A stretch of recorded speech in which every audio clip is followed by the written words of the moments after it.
Hello everyone, welcome to my YouTube channel English literature zone. आज के video में हम लोग ओरिजिन ऑफ इंग्लिश ड्रामा या फिर हिस्ट्री ऑफ इंग्लिश ड्रामा इस वाले टॉपिक को डिस्कस करेंगे। अगर आप लोग के सिलेबस में दोनों में से कोई भी है तो ये वीडियो आप लोग के लिए काफ़ी हेल्पफुल होने वाली है। ठीक है, नॉर्मली जो नोट्स है हम थोड़ा लॉन्ग तैयार कर रखे हैं 16-20 मार्क्स के हिसाब से। आप अपने मार्क्स के अकॉर्डिंग नोट्स को छोटा बड़ा कर सकते हो। काफ़ी ईजी लैंग्वेज में नोट्स है और एक बार वीडियो देखोगे ना तो आपको समझ में भी आ जाएगा। तो शुरू करते हैं वीडियो। अगर वीडियो आप लोग के सिलेबस का है, वीडियो के थ्रू आप लोग की हेल्प होती है तो आप लोग वीडियो को लाइक करना, चैनल को सब्सक्राइब करना और कमेंट करके बताना वीडियो आपको कैसा लगा। ये जो नोट्स है वो आपको टेलीग्राम पे अपलोड मिल जाएगा और वीडियो से रिलेटेड कोई डाउट है तो आप हमको इंस्टाग्राम पे मैसेज कर सकते हो। टेलीग्राम का लिंक और इंस्टाग्राम का लिंक दोनों आपको इस वीडियो के डिस्क्रिप्शन बॉक्स में या फिर चैनल के अबाउट वाले सेक्शन में मिल जाएगा। तो शुरू करते हैं। सबसे पहले ओरिजिन ऑफ इंग्लिश ड्रामा, मतलब किस तरीके से इंग्लिश ड्रामा स्टार्ट हुआ, कैसे ओरिजिन हुई, वो समझ लेते हैं। Drama was introduce to give religious message, मतलब ड्रामा को जो इंट्रोड्यूस किया गया था, लाया गया था, वो रिलीजियस मैसेज को देने के लिए, मतलब धार्मिक संदेश लोगों को देने के लिए ना ड्रामा को इंट्रोड्यूस करवाया गया था। The ancient Greek and Roman drama, जो पुराना टाइम का ग्रीक और रोमन ड्रामा होता था, they are mostly concern with religious ceremonies, वो मोस्टली संबंधित होते थे रिलीजियस, इट मीन्स धार्मिक समारोह से, मतलब कुछ ना कुछ धर्म की बात कही जाती थी उनमें। It was the religious element, मतलब यह रिलीजियस एलिमेंट है, तत्व है, that resulted in the development of drama हुआ, मतलब धार्मिक एलिमेंट की वजह से ही, रिलीजियस एलिमेंट की वजह से ही जो है ड्रामा का डेवलपमेंट हुआ। As most of the Bible, मतलब ज़्यादातर जो बाइबल होता था रिटन इन लैटिन लैंग्वेज, उसको लैटिन लैंग्वेज में लिखा जाता था। Only understand by educated people, और जो लैटिन लैंग्वेज है ना वो सिर्फ एजुकेटेड पीपल समझ पाते थे, मतलब जो पढ़े लिखे थे ना वही समझ पाते थे। And so common people could not understand it's meaning, और जो कॉमन लोग थे, सामान्य लोग थे, वो बाइबल को नहीं समझ पाते थे, वो लैटिन लैंग्वेज को नहीं समझ पाते थे। फाइनली इट वॉज डिसाइडेड, और अंततः यह डिसाइड किया गया, to deliver moral and religious message through acting performed on the stage, मतलब अंततः जब लैटिन लैंग्वेज ज़्यादातर लोग नहीं समझ पाते थे, सिर्फ पढ़े लिखे लोग जो कि जिनकी संख्या बहुत कम होती थी वही समझ पाते थे ना, तो डिसाइड किया गया कि जो भी मॉरल, इट मीन्स नैतिक और रिलीजियस मैसेज है ना, उसको एक्टिंग के थ्रू परफॉर्म करके लोगों को दिया जाएगा। ठीक है, ताकि लोग ज़्यादा अच्छे से समझ पाए। एट फर्स्ट, पहले तो the stages were arranged on the church, मतलब जो स्टेज बनाया जाता था ना ड्रामा के लिए, ड्रामा परफॉर्म करने के लिए, वो चर्च में ही बनाया जाता था। And the acts were performed by clergies present in the church, और जो एक्ट किया जाता था, जो ड्रामा किया जाता था ना, वो क्लर्जीज, इट मीन्स जो पादरी होते थे ना, चर्च में फादर होते थे, उनके द्वारा वो परफॉर्म किया जाता था ड्रामा को। And this is how the drama originated, और इस तरीके से जो है ड्रामा का ओरिजिन हुआ, ड्रामा मतलब परफॉर्म किया जाने लगा। तो अब हम लोग आगे देख लेते हैं। The term drama come from Greek word, ये जो ड्रामा टर्म है, वर्ड है, उसको ग्रीक वर्ड से लिया गया, जिसका कि मीनिंग होता है एक्शन और टू एक्ट या फिर to do. Later drama get secularized, मतलब बाद में ड्रामा जो है ना सेकुलराइज्ड हो गया, इट मीन्स इंसान ने उसको अपने पर्सनल फायदे के लिए पर्सनली यूज करने लगा, मतलब पहले तो धर्म के लिए शुरू हुआ था, ड्रामा परफॉर्म किया जाने लगा, लेकिन बाद में ये सेकुलराइज्ड हो गया, लोग अपने फायदे के लिए इसको यूज करने लगे। And we are perform to earn money, और इसको परफॉर्म किया जाने लगा पैसा कमाने के लिए। Drama was transformed into business, कि ड्रामा को अब ट्रांसफॉर्म कर दिया गया, बदल दिया गया बिजनेस में। And converted into the medium of earning, और इसको एक पैसा कमाने का साधन बना दिया गया। William Shakespeare is known as the greatest dramatist of English literature, मतलब इंग्लिश लिटरेचर के जो है सबसे महान ड्रामाटिस्ट के रूप में विलियम शेक्सपियर जाने जाते हैं। आप लोग को पता होगा कि विलियम शेक्सपियर के बिना इंग्लिश लिटरेचर अधूरा है, बहुत सारा वर्क ये लिख रखे हैं, बहुत बड़ा योगदान है, कंट्रीब्यूशन है इनका इंग्लिश लिटरेचर में। और वहीं अगर मॉडर्न ड्रामाटिस्ट में पूछा जाए ना कि फादर ऑफ मॉडर्न ड्रामाटिस्ट, तो उसमें ना हेनरिक इब्सन का नाम आ जाता है। ये चीज़ ध्यान रखिएगा कि फादर ऑफ मॉडर्न ड्रामा पूछे ना तो वो हेनरिक इब्सन हो जाते हैं। अब आगे है, the element of drama are, element जो है, तत्व जो है ड्रामा का, वो है plot, characters, dialogue, setting, stage, conflict, it means संघर्ष दिखाया जाता है, एंड थीम, इट मीन्स विषय। ये सब ड्रामा का एलिमेंट है। एक ड्रामा को क्रिएट करने के लिए ये सब चीज जरूरी होता है।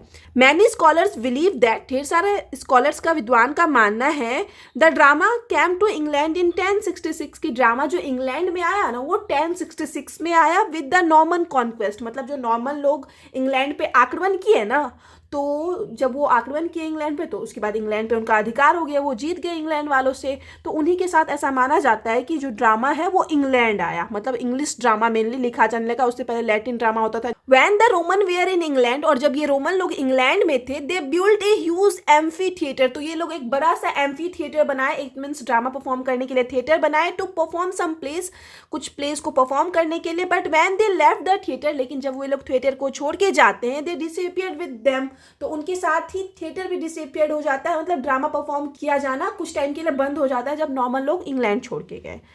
अब आगे है, the period of history of British drama are as follows, मतलब जो पीरियड है, समय है ब्रिटिश नाटक के इतिहास का, वो इस प्रकार है। आगे हम समय लिख रखे हैं कि जिस पीरियड में ड्रामा जो है इंग्लिश लिटरेचर के हिस्ट्री में फेमस हुआ है। पहले तो आया मेडाइवल पीरियड, तो यहीं से ड्रामा का जो है ओरिजिन हुआ था मेडाइवल पीरियड में। फिर रेनेसांस पीरियड में भी ड्रामा बहुत फेमस हुआ, इस टाइम ही विलियम शेक्सपियर आया। फिर रेस्टोरेशन पीरियड में फेमस हुआ, फिर विक्टोरियन पीरियड, मॉडर्न पीरियड। तो इन सब पीरियड के बारे में हम थोड़ा बहुत डिस्कस कर रखे हैं। मेन जो है मिडाइवल के बारे में थोड़ा ज़्यादा डिटेल में डिस्कस कर रखे हैं, क्योंकि ओरिजिन जो है मेनली इसी टाइम से हुआ ड्रामा का, ठीक है। There are 4 types of drama which emerge during the medieval period as follows, मतलब जो 4 तरह का ड्रामा इमर्स्ड हुआ, प्रकट हुआ, आया मिडाइवल पीरियड में, वो कुछ निम्न प्रकार से हैं। पहला जो है वो है liturgical drama. Medieval period began with liturgical drama, medieval period जो स्टार्ट होता है वो लिटरेजिकल ड्रामा से स्टार्ट होता है। Liturgical drama was performed in Latin language, मतलब स्टार्टिंग वाला जो ड्रामा था लैटिन लैंग्वेज में परफॉर्म किया जाता था ना, उन्हीं को लिटरेजिकल ड्रामा कहा जाने लगा। सो कॉमन पीपल वे are not able to understand, इस वजह से जो लिटरेजिकल ड्रामा है उसको कॉमन पीपल, सामान्य लोग नहीं समझ पाते थे, क्योंकि ये लैटिन लैंग्वेज में होता था। It was introduced by bishop Ethelwold in the year 1965 and 1975, मतलब 1965 से 1975 के बीच में जो है बिशप एथलवर्ड के द्वारा जो है लिटरेजिकल ड्रामा इंट्रोड्यूस करवाया गया। बिशप एथलवर्ड जो है ना 10वीं सदी के चर्च रिफॉर्म मूवमेंट के एक लीडिंग फिगर थे। Church reform movement it means church सुधार आंदोलन जो था ना, तो उसी के लीडिंग फिगर थे, तो इन्हीं के द्वारा जो है लिटरेजिकल ड्रामा को इंट्रोड्यूस करवाया गया। In liturgical drama stories related from the Bible were sown, liturgical drama में जो है मोस्टली बाइबल से रिलेटेड कहानियां दिखाई जाती थी। मोस्टली परफॉर्म्ड इन चर्च, ज़्यादातर इसको चर्च में परफॉर्म किया जाता था। एंड परफॉर्म्ड बाय क्लर्जीज, और जो परफॉर्म करते थे वो क्लर्जीज होते थे, मतलब लिटरेजिकल ड्रामा को मोस्टली क्लर्जी इट मीन्स पादरी परफॉर्म करते थे, चर्च में मोस्टली होता था। Miracle and mystery plays were the form of liturgical drama, जो आगे नेक्स्ट जो आया ड्रामा का प्रकार मिरेकल और मिस्ट्री प्लेस, ये जो है इसी का लिटरेजिकल ड्रामा का ही एक प्रकार है। आगे हम उन दोनों के बारे में भी पढ़ेंगे। एक और चीज़ ध्यान रखिएगा कि ड्रामा और प्ले जो होता है ना वो सेम होता है, ड्रामा और प्ले जो होता है सेम होता है। ड्रामाटिस्ट को ही प्ले राइटर भी कहते हैं, ठीक है, तो इस चीज़ में कंफ्यूज मत होइएगा, नाटककार ही कहा जाता है। अब आगे है मिरेकल प्लेस के बारे में हम लोग पढ़ लेते हैं। The miracle plays represented the lifes of the saints, miracle plays के द्वारा सेंट्स के लाइफ को रिप्रेजेंट किया जाता था, साधुओं के लाइफ को। Their themes were religious as they were written mostly by the clergy man, और जो मिरेकल प्लेस होता था ना उसका जो थीम होता था, विषय होता था, वो रिलीजियस होता था, धार्मिक होता था, क्योंकि ये मोस्टली जो क्लर्जी मैन के द्वारा इट मीन्स पादरी के द्वारा लिखा जाता था। This plays of depicted the scenes from the life of Christ, मतलब इन प्लेस में क्रिस्ट के लाइफ के सीन्स को दिखाया जाता था, ईसा मसीह के जीवन से रिलेटेड सीन्स को दिखाया जाता था। और the stories from the Old Testaments associated with the coming of मसीहा, और जो मसीहा के आने से रिलेटेड जो कहानी है ना उसका प्रूफ दिया जाता था इन स्टोरीज के थ्रू, इन ड्रामा के थ्रू, इन प्लेस के through. The earliest miracle play in England, England का सबसे अर्लीस्ट मिरेकल प्लेस जो है वो माना जाता है the Ludus de Saint Katharina, ठीक है, इसका हिंदी मीनिंग नॉर्मली हम बोले तो सेंट कैथरीन का नाटक हो जाता है, इसी को सबसे पहला मिरेकल प्ले माना जाता है। It was performed about the year 1110, इसको लगभग 1110 में परफॉर्म किया गया था। नेक्स्ट है mystery plays. Mystery plays came to England soon after the Norman conquest, की नॉर्मन के आगमन के साथ जो है मिस्ट्री प्लेस जो है इंग्लैंड में आया। The religious plays based on the stories of Bible in French were started to be performed on the stage, मतलब जो रिलीजियस प्लेस होता था, धार्मिक प्लेस होता था बाइबल से रिलेटेड, वो फ्रांस में परफॉर्म किया जाने लगा मतलब स्टेज पे। The simplified version of this sacred drama, और जो सिंप्लीफाइड वर्जन होता था मतलब इसमें सरल रूप होता था इन पवित्र ड्रामा का, they are known as mystery drama, उसी को मिस्ट्री ड्रामा के रूप में जाने लगा। Some of the famous mystery plays are, और जो कुछ फेमस मिस्ट्री प्लेज हैं वो हैं Adam and Eve, the lost judgment, etc, इन दोनों को फेमस मिस्ट्री प्लेज माना गया। अब नेक्स्ट जो है हम लोग मोरालिटी प्लेज के बारे में डिस्कस करेंगे। During the later middle age, मतलब अब एंड का जो मिडिल एज आया, मिडिल पीरियड जब खत्म होने वाला था, another kind of dramatic literature develop, तो एक दूसरे तरह का ड्रामेटिक लिटरेचर मतलब नाटकीय साहित्य जो है विकसित हुआ। It was known as morality plays, तो उसको जो है मोरालिटी प्लेस के नाम से जाना जाने लगा। The main theme of this morality place was, जो मेन थीम होता था इस मोरालिटी प्लेस का मेन जो विषय होता था, the form of youth life on the stage. Youth जो होते थे ना, युवा, उनके लाइफ को स्टेज पे परफॉर्म किया जाता था, मतलब युवा से रिलेटेड कहानी मोरालिटी प्लेस में दिखाया जाता था। This plays enjoyed popularity equal to that attend by earlier religious drama. और जो युवा की लाइफ पे जो मोरालिटी प्लेस बेस्ड होता था ना, उसको भी लगभग इक्वल मतलब प्रसिद्धि मिली, बिल्कुल रिलीजियस ड्रामा की तरह। स्टार्टिंग में जिस तरह रिलीजियस ड्रामा बहुत ज्यादा पॉपुलर हुआ ना, तो उसी तरह मोरालिटी प्लेस में जब युवा के जीवन को दिखाया गया ना, तो ये भी काफी फेमस हुआ। The morality place generally ended in the Triumph of virtue. Morality place जो है मोस्टली जो खत्म होता था उसमें अच्छाई का जीत दिखाया जाता था, कि एंड में अच्छाई जो है जीत जाती है। Some of the most famous morality plays are, कुछ जो बहुत ज्यादा फेमस मोरालिटी प्लेस हैं वो है the marriage of wit and wisdom, everyone, the four elements, the trial of treasure, etc. ये सब काफी फेमस मोरालिटी प्लेस है। अब नेक्स्ट जो है, हम some famous English dramatist and their drama को डिस्कस कर रखे हैं। आप इसको पीरियड वाइज भी डिस्कस कर सकते हो। हम मतलब रिनेसेंस पीरियड में जैसे विलियम शेक्सपियर ड्रामाटिस्ट आए, क्रिस्टोफर मार्लो आए, बेन जॉनसन आए, फिर रेस्टोरेशन पीरियड में आपरा बैन, ऑलिवर गोल्डस्मिथ आए, विक्टोरियन पीरियड में ऑस्कर वाइल्ड, जीबी शॉ आए, फिर मॉडर्न पीरियड में Samuel Beckett, Harold Pinter, Eugene O'Neill आए। तो हम इन सबको डिस्कस कर रखे हैं, लेकिन थोड़ा उल्टा पुल्टा डिस्कस कर रखे हैं। आप चाहो, अगर आपको स्पेसिफिक ये पीरियड हेडिंग डाल के लिखना है कि रेनेसेंस पीरियड हेडिंग डालो, तब आप इन तीनों ऑथर के बारे में पहले डिस्कस कर लेना। फिर रेस्टोरेशन पीरियड हेडिंग डाल के 2-4 लाइन रेस्टोरेशन पीरियड के बारे में लिखना कि कब स्टार्ट हुआ, कब खत्म हुआ, और फिर इन दोनों के बारे में डिस्कस कर लेना। फिर विक्टोरियन पीरियड में से इस तरीके से कर सकते हो। तो आप थोड़ा बहुत चेंजेस जो है अपने अकॉर्डिंग कर सकते हो। इसको सीक्वेंस में लिखना ज़्यादा बेटर रहेगा। हम थोड़ा मतलब उल्टा लिख दिए हैं, उल्टा पुल्टा, मतलब पहले विलियम शेक्सपियर, उसके बाद हर्नोल्ड पिंटर को डिस्कस कर दिए। विलियम शेक्सपियर जो है रेनेसेंस पीरियड में आए, हर्नोल्ड पिंटर जो है मॉडर्न पीरियड में आए। तो आप चाहो तो ऐसे डिस्कस कर सकते हो, विलियम शेक्सपियर के बाद क्रिस्टोफर मार्लो, बेन जॉनसन, फिर आपरा बैन। ठीक है, जैसे आपको सही लगे। बाकी आप सेम तरीके से भी डिस्कस कर सकते हो। नोट्स छोटा करना है और ओरिजिन ऑफ इंग्लिश ड्रामा लिख रहे हो तो मात्र 3-4 ऑथर को डिस्कस करो। William Shakespeare, Harold Pinter, Christopher Marlowe और एक और जॉर्ज बर्नार्ड शॉ। तो ये 4 को डिस्कस करो, नोट्स छोटा हो जाएगा अगर आप स्पेसिफिक सिर्फ ओरिजिन डिस्कस कर रहे हो। लेकिन जब आप हिस्ट्री डिस्कस कर रहे हो ना, तो आप हेडिंग डाल के अलग अलग पीरियड का, तब फिर ऑथर के बारे में जैसे हम बताए हैं इस तरीके से डिस्कस कर लेना। तो शुरू करते हैं। William Shakespeare is the father of English drama. William Shakespeare जो है इंग्लिश ड्रामा के फादर के रूप में जाने जाते हैं। और अगर मॉडर्न इंग्लिश ड्रामा का फादर पूछ लेना, तो याद रखना कि मॉडर्न इंग्लिश ड्रामा के जो फादर हैं वो हेनरी गिब्सन है। ही रोट 18 कॉमेडीज, वह 18 कॉमेडीज लिख रखे हैं, 10 ट्रेजेडीज लिख रखे हैं, 10 हिस्टोरिकल प्ले भी लिख रखे हैं। एवं हिज मेजर प्लेज इंक्लूडेड, उनके मेजर प्लेज में शामिल है Hamlet, Macbeth, Julius Caesar, Romeo Juliet, Othello, the Tempest, King Lear and twelfth night. और इन सारे वर्क्स पे हम वीडियो अपलोड कर रखे हैं। मैकबेथ पे तो 4-5 वीडियो है, अलग अलग क्वेश्चन का आंसर। ट्वेल्थ नाइट पे भी 2-3 है, बट बाकी सबके समरी पे वीडियो अपलोड है। नेक्स्ट है Harold Pinter was a Nobel prize winning British play right.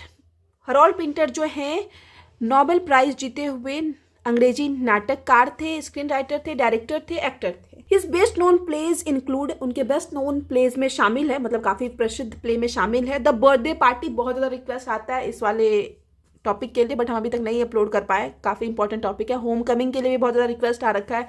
Betrayal, old times, the caretaker and no man's land. तो ये दोनों जो है ना बहुत सारी यूनिवर्सिटीज़ के सिलेबस में, इसलिए शायद हमको बहुत ज़्यादा कमेंट आता है कि इन दोनों टॉपिक पे आप वीडियो अपलोड कर दीजिए, बट अभी तक हम नहीं किए हैं, जल्दी हम करेंगे। थर्ड जो ऑथर है Christopher Marlowe was an English playwright, poet and translator of Elizabethan era. ये एलिजाबेथन एरा के ड्रामाटिस्ट हैं Christopher Marlowe. Among his best known plays included, उनके बेस्ट नोन प्लेज में शामिल है डॉक्टर फाउस्टस, उस पर ऑलरेडी वीडियो अपलोड कर रखे हैं, एडवर्ड सेकेंड पे भी, the Jew of Malta, Tamburlaine and Dido queen of Carthage. तो ये सब क्रिस्टोफर मार्लो का फेमस वर्क है। नेक्स्ट है जॉर्ज बर्नार्ड शॉ, जिनको कि हम लोग जीबी शॉ के नाम से भी जानते हैं। Was an Irish play right, ये आयरिश नाटककार थे, क्रिटिक थे, पॉलेमिसिस्ट इट मीन्स विवादवादी थे, एंड द पॉलिटिकल एक्टिविस्ट और राजनीतिक कार्यकर्ता भी थे। He wrote more than 60 place, लगभग 60 प्ले से भी ज़्यादा लिख रखे हैं, इंक्लूडिंग मेजर वर्क सच है, जो उनके प्रसिद्ध वर्क में शामिल है Man and Superman, Pygmalion, Saint Joan, Major Barbara, Candida, the Apple Cart, Arms and the Man. इसमें भी हम 4-5 पे अपलोड कर रखे हैं video. Man and Superman, Pygmalion पे अपलोड है, मेजर बारबरा पे अपलोड है, कैंडिडा पे अपलोड है, आर्म्स एंड द मैन, तो इन सब पे वीडियो अपलोड है। नेक्स्ट है Ben Jonson. Ben Jonson was an English playwright and poet. Ben Jonson जो अंग्रेजी नाटककार थे और पोएट थे। He popularised the comedy of humour. Comedy of humour जो टर्म है ना, वो बेन जॉनसन ही पॉपुलर किए हुए हैं, प्रसिद्ध किए हुए हैं। He is best known for the satirical plays. ये जो जाने जाते थे, मेनली सैटारिकल प्लेज के लिए जाने जाते थे, व्यंग्यात्मक प्ले के लिए, जिसमें कि शामिल है every man in his humour, इस पे वीडियो अपलोड है, वेलपेनो पे भी अपलोड है, एंड द अल्केमिस्ट, ये तीनों इनका काफ़ी फेमस वर्क है। नेक्स्ट है आपरा बेन। आपरा बेन को पहली फीमेल ड्रामाटिस्ट माना जाता है इंग्लिश लिटरेचर का। ये इंग्लिश लिटरेचर की प्ले राइट थी, मतलब नाटककार भी थी, पोइट भी थी, प्रोज राइटर भी थी और ट्रांसलेटर ऑफ रेस्टोरेशन पीरियड से ये बिलोंग करती थी। The rover and Oroonoko are her famous plays. The rover और ओरोनाका जो है उनका फेमस प्ले है। रोवर पे हम ऑलरेडी वीडियो अपलोड कर रखे हैं।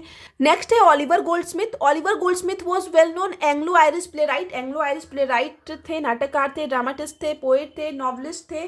She stoops to conquer and the good natured man are his famous work. मतलब दो काफी फेमस वर्क लिख रखे हैं, सी स्टूप्स टू कॉन्क्योर और द गुड नर्चर्ड मैन, इसमें हम फर्स्ट वाले पे वीडियो अपलोड कर रखे हैं।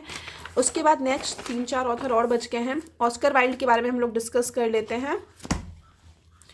Oscar Wilde was an Irish poet. ये भी आयरिश पोइट और प्ले राइट थे of Victorian period. Victorian period के the importance of being earnest and ideal husband are his world famous play. ये दोनों जो है उनका वर्ल्ड फेमस प्ले है, इस पे हम वीडियो अपलोड कर रखे हैं।